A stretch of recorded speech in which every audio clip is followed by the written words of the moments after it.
નમસ્કાર મિત્રો, સ્વાગત છે તમારું ખેડૂત સમાચાર ચેનલમાં।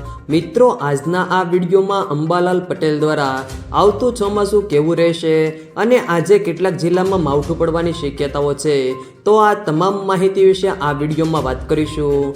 વિડીયોમાં આગળ વધતા પહેલાં જો તમે અમારી ચેનલમાં નવા છો તો નીચે લાલ કલરનું સબસ્ક્રાઇબ બટન આપેલું છે, તેને દબાવીને બાજુમાં રહેલા ઘંટી બટનને પણ દબાવી દેજો, જેથી અમારા આવનારા તમામ વિડીયોની માહિતી તમારા સુધી મળતી રહે। તો ચાલો શરૂ કરીએ આજનો આ વિડીયો।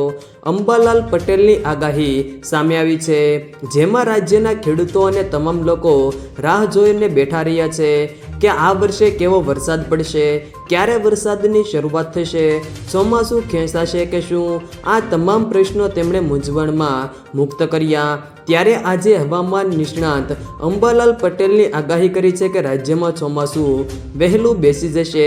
આ વર્ષે ચોમાસું સારું રહેવાની શક્યતાઓ હોવા છતાં કેટલાક ભાગોમાં વરસાદની વહેંચણી અનિયમિત રહે તેવી આગાહી કરી છે।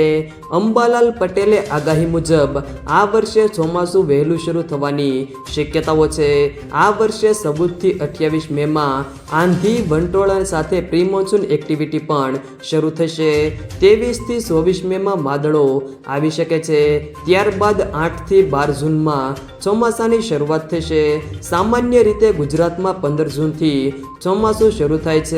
આંધી વંટોળ અને ભારે પવન સાથે વરસાદની આગાહી અનુસાર 28 જૂનથી રાજ્યના મોટા ભાગમાં વરસાદ રહેવાની શક્યતાઓ છે।